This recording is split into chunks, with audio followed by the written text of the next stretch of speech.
Welcome to my show. What do you do? Helping people stay out of prison once released. E5. I got a couple of letters here. One of them, the second one is he's more like telling his story. He's not really asking no questions, so I guess you'd have to read between the lines and give him some advice. Like I said, to get a better understanding of this program, you need to see E1 My Pilot, and it pretty much explain everything. But the basis is reading letters from people who are in prison and they're seeking your help. Okay.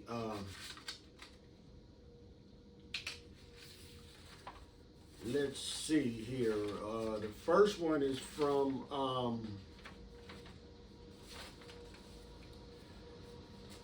Jonathan Vincent Gonzalez. He's 52 years old. He's a Mexican American. Then he got, in parentheses, Chicano. So Chicano basically means that he was born in the United States, so he don't necessarily speak Spanish and all that. Okay, he has Filipino Irish by my mother, gender personal identity, heterosexual status. I'm serving 70 years to life, 3 strikes, nonviolent assault with firearms. He has time done. I was arrested 8/1/2012. Oh, he's still got a long ways to go. Religion, I believe in Jesus Christ. However, I enjoy to meet and learn people of other beliefs. And he is currently incarcerated in Folsom State Prison, which we call Old Folsom. Okay, his summary goes. The memories I have when I was 5 or so are not so clear. However, I remember a good time. I grew up in Wilmington, California. I was the youngest of 3 boys. My mom and dad were good people. My mom's side of the family was small to my dad's side. My mom's sisters were very strong-minded and so fun to be around. Very good memories on that side of the family. My dad's side of the family was my Mexican side. And we all lived very close. There was my grandfather, Papa, Mama Carmen, and at the top, and like me and my dad, was the youngest of 3. He had a 4th brother who died young. I had a lot of cousins who are more like brothers and sisters I grew up with. I grew up in the 70s and the 80s, which in my opinion were the best years that I lived. In the early 80s, I remember drugs hitting the streets of Wilmington. Big time. All of a sudden, there was money and drugs everywhere. I was young and I wanted to be part of it. You can have cars, clothes, money, jewels. Then came parties and, of course, women. To me, that was the good life. It was there for those who were bad enough to risk it. But little did I know I was developing a lifestyle and addictions that would cost me greatly in the future. In those days, I remember a lot of good people who fell to the streets.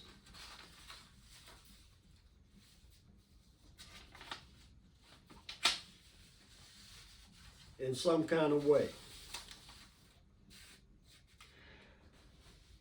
Today, I am grateful to God in that I am still here when a lot of others are not. Once a pretty young nurse asked me if I knew God. I said I wish it did not happen so late. She said I was missing the point, that it's never too late or a bad time to know God. Not everyone finds him. Okay, that's his story. Okay, here's the main part. The questions is where you come in at. His questions go, do you think that some people are good people with bad problems? Okay. Do you believe people can change? Okay. Do you think all criminals are the same? Okay.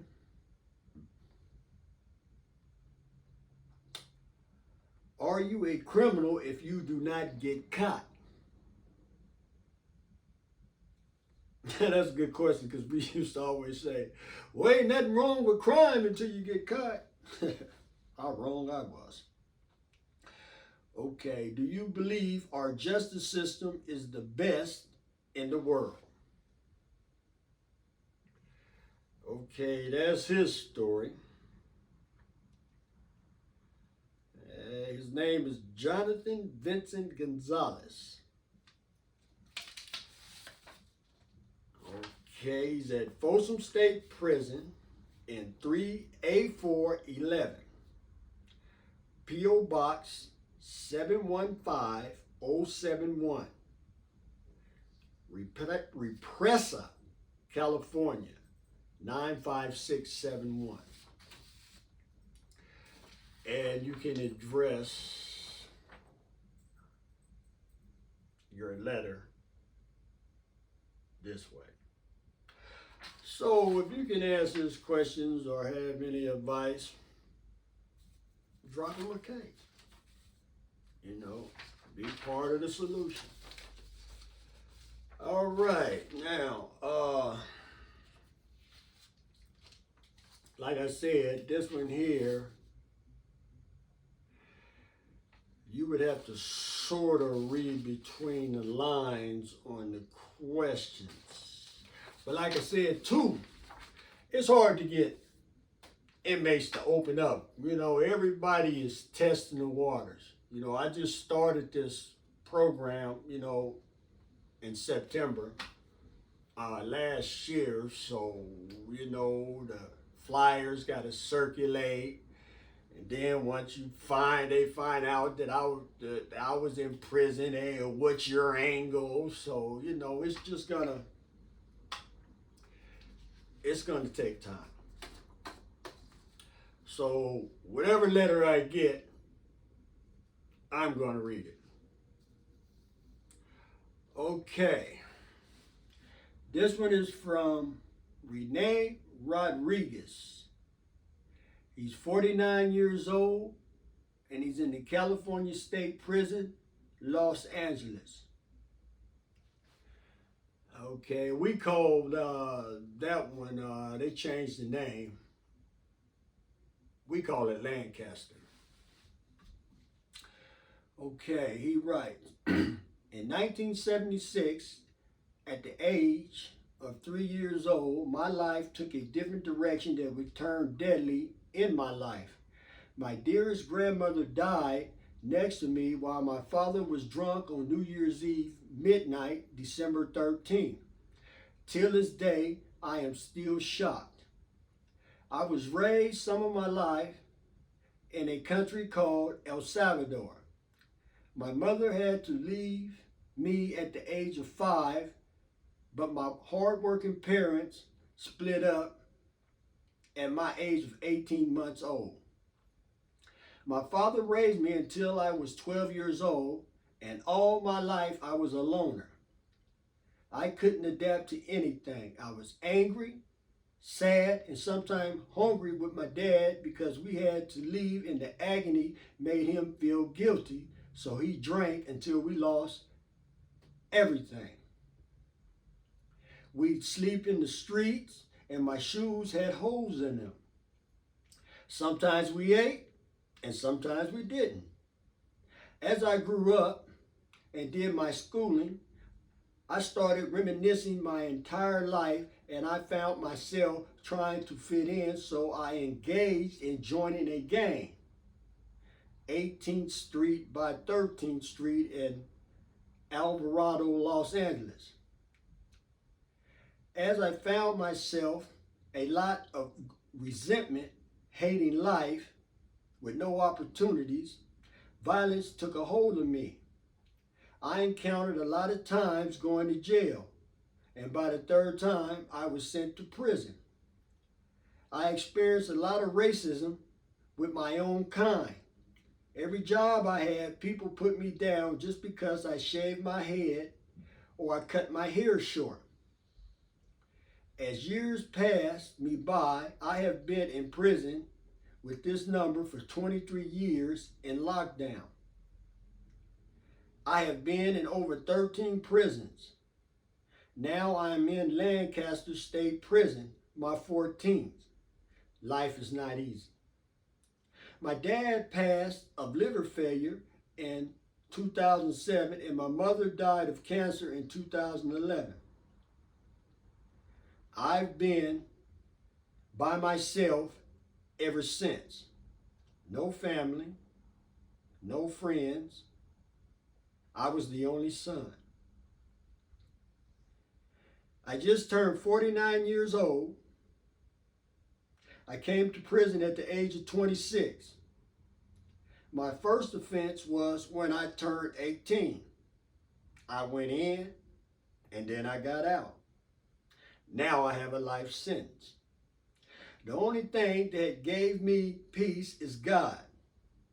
I called him when I was 8 or 9 years old, and now his son, Jesus Christ, which I am not a very religious person, but I see things just like in the Moses days.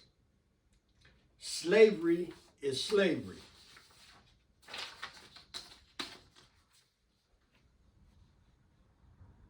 I have seen people die, people cry for help, families neglect helping others, and people in here losing their minds because of drugs and depression and pretending to be hard, but we are all hurting from past mistakes. Racism is just not a color, but community neglect to see others like human beings. I've been called names by correctional officers, names you couldn't even imagine. People staying in material world think life is easy. When the world is mad and mental illness is everywhere. It is not normal to neglect others' help or to dictate I'm better than you when what the spirit of men does not possess any color.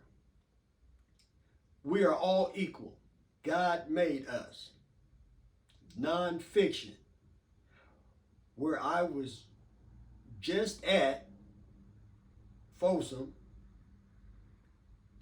gave me last year a 15-year denial.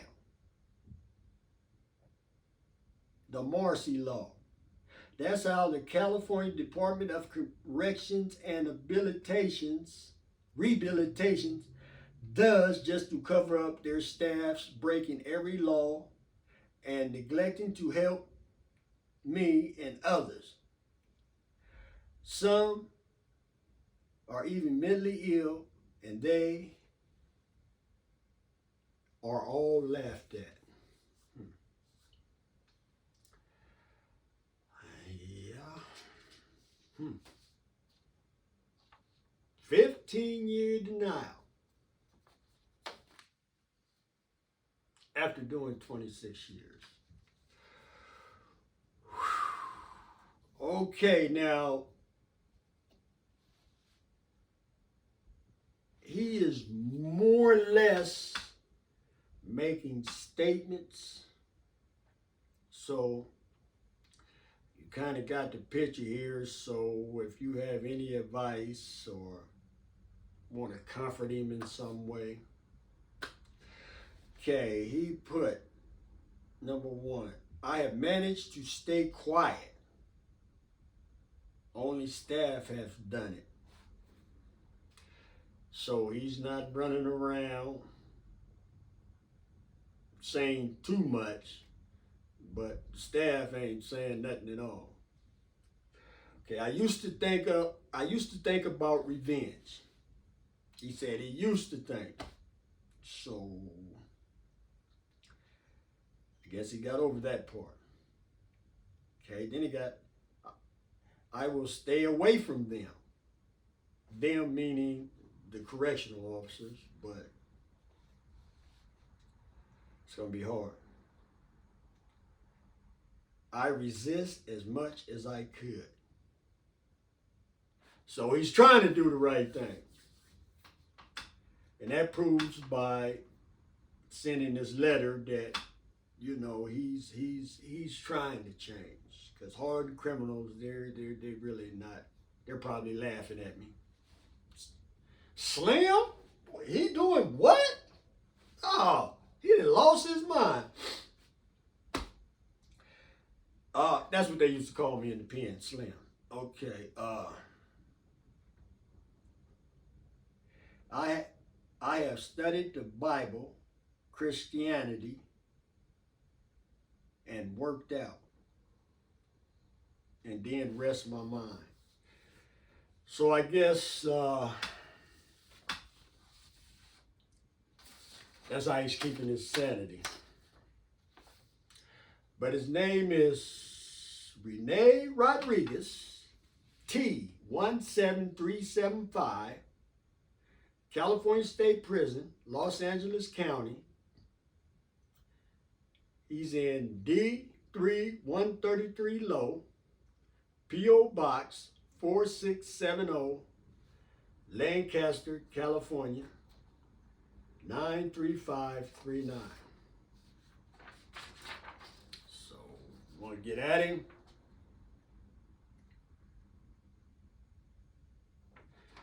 This is, now in this particular letter here, where he says the board gave him a 15-year denial because of Marsy's Law. That was our biggest fear in the penitentiary, was Marsy's Law. And the cool thing about it, we knew in prison that the public, to quote Malcolm X, had been hoodwinked, bamboozled, led astray. You know, because Marsy's Law was designed for to inform the victims of crime that somebody's getting out. And it came about by Marsy Nicholas. Her ex-boyfriend was stalking her. And in 1983, I think it was, Eddie killed her. And they took him to jail. So a week later, they had her funeral. And after the funeral, Marcy's family stopped by the store to get a loaf of bread. And while they were in line, the guy that was accused of killing Marcy popped up. Well, they didn't even know that he was out. But what happened, he bailed out. And so now that law was designed to just inform victims that the perpetrator of their crime is getting out. That's what it's for. But somehow, they done took that and twisted it to when you go to board, instead of getting a 1-year denial and come back to board every year or so, now when you get denied, they're going to deny you 3 years. They're going to deny you 5 years. They're going to deny you 7 years. They're going to deny you 10 years. Or they're going to deny you 15 years. That's another sentence. And the reason why he commented on the officers, because you're supposed to stay out of trouble. So if an officer don't like you, he can just write you a 115 for anything, or say he found something in your cell, and the officers do no wrong in the board's eyes, and they, oh, this is what you did, and bam. It's a cold situation. And it's just like this other guy, 3 strikes. 3 strikes, to quote Malcolm X again. You've been bamboozled, hoodwinked, led astray. 3 strikes was designed for Richard Allen Davis. He didn't kidnap the 12-year-old Polly Klaas, molested her and killed her. So everybody was outraged. So everybody was thinking that the 3 strikes were specifically for predators. But they took that and twisted it. Now, if a person has been like a little petty thief, not hurt nobody, doing little things, and the 3rd time, he's still a bicycle. Or a sandwich out the store because he's hungry. They give you 25 years to life. I've known murderers that got out of prison faster than a person that stole a candy bar in the store and got 25 to life or a little rock. That's how that goes. So, when people were in prison with this Marcy law and they got life, they got to walk a really fine line. Because a lie from a correctional officer, I get you at least a 5-year denial. That's crazy. Well, that's about all I had today. And still got 1 or 2 more letters over there. But those are more like, they're making like statements. So I'm going to kind of add to helping. They want to get their story out there. Have a voice. And I'm going to try to give them one. So, until next week, have a good day. You want to say bye, Zeus? Come here. Say bye-bye. We're going to say bye-bye. We're going to say bye-bye. Let's say bye-bye. Let's say bye-bye. Bye-bye. Bye-bye.